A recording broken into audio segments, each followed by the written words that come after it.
Screenless.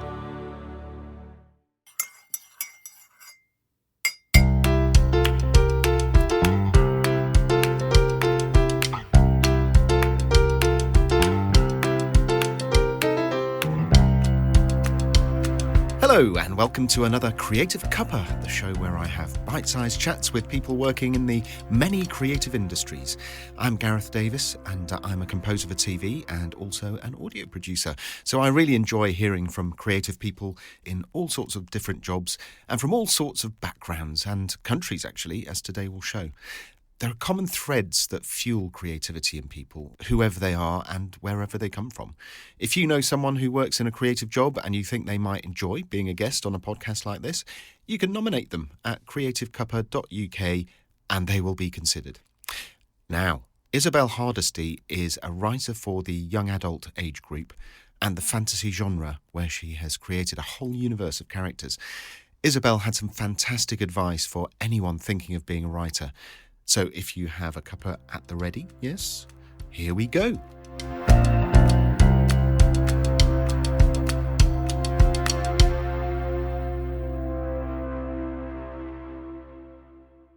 Isabelle Hardesty, author and artist. Welcome to Creative Cuppa. Thank you for having me. You're very welcome. Your day is only just beginning there, isn't it? 6 a.m. Exactly. It's early here, but the sun is very bright. Oh, wow. Yeah. Yeah, one of the benefits of that side of the country. Yes, over it there in is. the US. Where are you exactly? I'm in the Seattle area. Oh, lovely. Yes, I'm pretty much straight across from where I'm originally from, which is Miami. So that's... Yeah, that couldn't be any further away, could it, I really, in the know. States? So funny, right? On your blog, Isabelle, Yes. you've said, as this year continues to flow, Mhm. I'm more mindful of allowing things to unfold in their time, not mine. And you were talking about your tulips. Oh, They're right. lovely flowers. Yes. How is 2021 unfolding for you? I think it's going pretty nicely. The tulips right now are pretty much gone, which is fine. It's part of the process. Of course, the little kid in me was like, no, they're supposed to last forever. But I know, it's like, right, it's funny, one of those realities of life. Yeah, it's going nicely. And I'm remembering to play and just be open to the process and not try to always look at the end result, which usually just brings frustration. That's very good. That's very profound very early on in the chat, isn't Oh, it? yeah. Yeah, the importance of playing with creativity Yes. and not just having your eye on the prize at the end. Exactly. Yeah, very good. I mentioned there that you're an author as well as an artist. Oh, yes, yes. But let's go back. You received a BFA, which is a Bachelor of Fine Arts, Yes. from the Pratt Institute for Fashion I Design. did. I went in with a background in fine arts and I went in for fashion and I did work in the fashion industry, but essentially I ended up with fine arts at the end. And I was an art educator for a very long time as well. Oh, fantastic. Yeah. So were you set on being an artist at that point? Did you always have your mind open to other creative things? Oh, yes. Always since I was a child, I've always wanted to do something in the art world because it was just part of me. Yeah. And you actually mentioned that when you were younger, you were focused on telling stories through your paintings. Oh, yes. So I suppose there was a clue there. And you wrote, but you didn't share your writings. Right. And then came Dragon Con. It did. What is, for our listeners, Right. what is Dragon Con and why was that a sliding doors moment for you? Dragon Con is a convention, like a sci-fi convention. I believe they have World Con. They have many cons. Of course, Comic-Con is very famous. Dragon Con's not as large as Comic-Con, but it's pretty large. And I started going in 2009 with my husband because my sister had told me about it, my sister Rachel. And we went, but part of me was thinking, well, I don't know if I qualify because I do love sci-fi and fantasy, but I don't know every exact thing, like a super fan. So I wasn't sure, but when I got there, I realized it's really for everybody. Yeah. Some people do dress up and they have gaming there. So when I went to the gaming floor, I was like, okay, this is not for me because the gamers are really seriously gaming at the time. Yeah. And some people do amazing cosplay as though they walked off a set of a movie. But what called to me were the writer panels. I found myself continuously there, even though I was missing maybe some Star Trek panels, which I saw, Battlestar Galactica and different other sci-fi fantasy shows. But I found myself again writing in my notebook as the different writers would speak. So finally, a few years ago, there was an open call for an anthology, which was a nice bite-sized introduction to sharing my work. So I did it and it was accepted. And that gave me the encouragement that I needed to continue. So at that point, were you thinking, I would like to write a whole novel? Or were you just thinking, I'd like to write? I think playing with the creativity, like yes, you said earlier. Exactly. I was just playing with it, thinking, I think I'll just write this short story. And then it turned into a novella. I purposefully went smaller to novella. Then I made novella 1, novella 2, novella 3. And it's about a young woman who goes to a place like Dragon Con and she shapeshifts without wanting to because she doesn't take her like a quelling pill. So she shapeshifts into a dragon. And I wasn't able to select. So they said you have to have either like a shapeshifter, dragon, fairy, or no vampires allowed. So I was like, okay, no witches or vampires. So I had to do these things and I wasn't, totally excited with it, but it forced me to be creative in a way that I wasn't ready to do. So why couldn't you choose witches or vampires? It was their the parameters set for the anthology. Yeah. Oh, I see. Okay. Mm-hmm. So you don't kind of rely on the kind of cliched tropes of fantasy. Right. Exactly. Yeah. So it forced me to think, what would a shapeshifter do? So I made her half shapeshifter and half fairy. So it was fun. Awesome.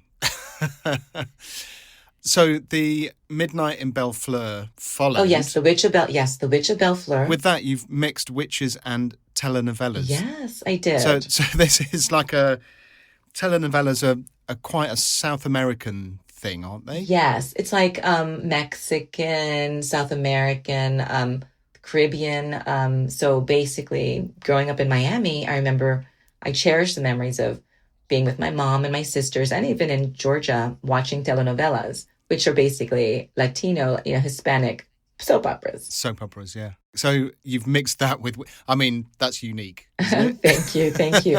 It is pretty wild and crazy. So I wanted to just entertain myself and bring a little bit of South Florida to me when I was living in Georgia. So I started in Georgia, and then I finished it last year. So it went from Georgia to Washington. So tell me a little about Midnight in Bellefleur. Oh, yes. What's it about? The Witch of Bellefleur. Okay, so the first book is The Witch of Bellefleur, and the second book is Midnight in Bellefleur, and that shall be finished this summer.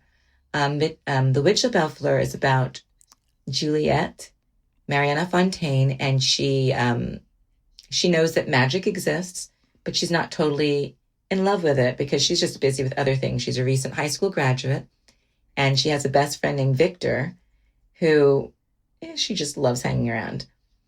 So the book starts off where she asks him if magic is real, and they're traipsing through the swamps of South Florida looking for snake venom from a cottonmouth snake for her aunt's herbal remedy because her aunt is very ill. She's actually really ill. Doctors don't know what she has. So Juliet said, I can do it because she has a way with animals. Little did she know her way with animals is because she's a witch. She just thinks it's just what she has. So the book starts off where secrets are revealed and she gets her venom. And by the end of, I think, chapter 2, she finds a box and a jewel is embedded in her hand. And she enters the world of being a lead witch of Bellefleur. Wow. Oh, transformation. Yeah. Oh, that's fantastic. And you're working on the sequel, Yes. Midnight. Sorry, I got those that's the okay. wrong way around. Midnight in Bellefleur, which I won't ask about because obviously that would be a massive spoiler for the end of the first book and all of that. You've also said on your website, Isabelle, that you want people and women of colour to see themselves in your novels. Yes. And know that they're a meaningful part of the world they're in. Yeah. Is that something that you feel you've succeeded in doing with the first book? I think so. Yes, I do think so. With the cover, I was toying with the idea of being maybe like Hunger Games type, where it's just maybe an image or like the jewel. But I wanted women of color to see themselves in young girls and young boys, and for people who are not of color just to say, oh, wow, this book is representing a different person. I once heard, not said, that would be great to say it, but I heard that books can be either a window out into the world or a mirror looking in So it's nice to be able to look out, and for some others to see see themselves. So I think I did a good job with that. Well, I hope I did. Yeah, fantastic. And you're also partnering with the King County Library System in the Seattle area? Yes, we had our first program yesterday. It's called Drawing Across Color Lines. Oh, wow. And I led a group of people, about 30 people last night, to draw a self-portrait or a portrait focusing on BIPOC community, Black, Indigenous, people of color. So anybody was able to be there. So some people did self-portraits, or maybe a portrait of a family member or an imagined person. But I just was helping people be mindful of the process of representing others or themselves. And, I talked about a little bit about how Crayola crayons in 1962 officially changed the color flesh to peach, which was a big deal. And I think it was flesh for about 40 years or more. Wow. Yeah. It's still staggering to think that kind of thing happens, isn't it? In our lifetime. Exactly. Well, nearly our lifetime. Yes. So you were a brand new writer once. Yes. What kind of advice would you have for new writers? I would say, I know a lot of it is the same thing you hear. I mean, I heard this too, and it made me think, oh gosh.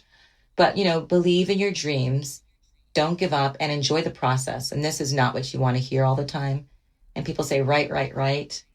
But I think it's nice to be willing to be a newbie at something, to be wrong, to get it wrong, and to be vulnerable. Mm.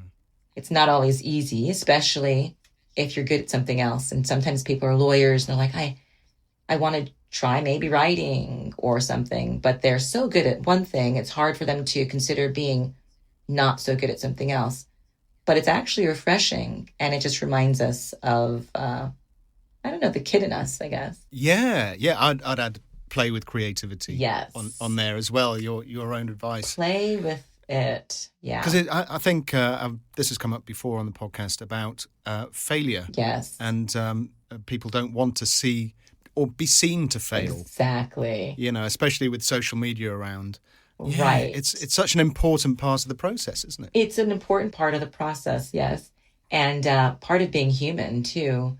We do see on social media, everyone saying, this is my perfect life. But, I think the ones that sometimes do so well on social media are the ones that are vulnerable, are imperfect. But we don't remember those posts. We just remember the posts where they're walking on a red carpet, probably. But we don't remember the one, maybe, I don't know if potentially, I'm just going to say Hugh Jackman, when he shows how he fell, or he talks about a major flub that he did. We just think, oh, he's being charming. But it's actually vulnerable. But, it's... Here's to the flubs. Yes, here's to the flubs. So that's brilliant, Isabelle. Where can listeners find you and your work online? Yes, you can. Talking of online. Yes, you can find me at isabellehardesty.com. And I have my blog. I have to do more blogs lately. And my books are on Amazon now. And yes, I'll be at Dragon Con. So if you're going to be there, you can find me. Also, I think Dragon Con's going to do a lot of things virtually this year, like last year. So I'm sure that some of the panels I'll be on should be available online. That's wonderful, Isabelle. I'll put those links for you in the show notes. Perfect, thank you. So people can reach out if they would like to. But for now, Isabelle Hardesty, have a magical day. Thank you, you too. Thanks for joining me for a cuppa. Thank you very much, Gareth.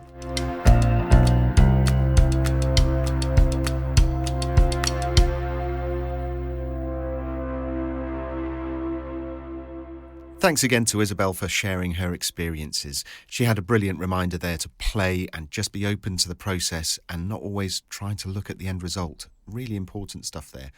Hopefully, if there are any budding writers listening, or even actual writers, I'd love to hear from you. You can contact me via the website at creativecuppa.uk or on any of the Screenless socials. Just search for @ScreenlessPod and comment or message, whatever you like. As always, if you like this episode, a positive rating and review would be wonderful. You can find out how to do that at creativecuppa.uk. This episode was produced by The Sound Boutique, and if you're thinking of starting your own podcast, The Sound Boutique can help. Head to thesoundboutique.com/podcasts for more information. That's all for now, so until next time, thanks for joining me for a cuppa.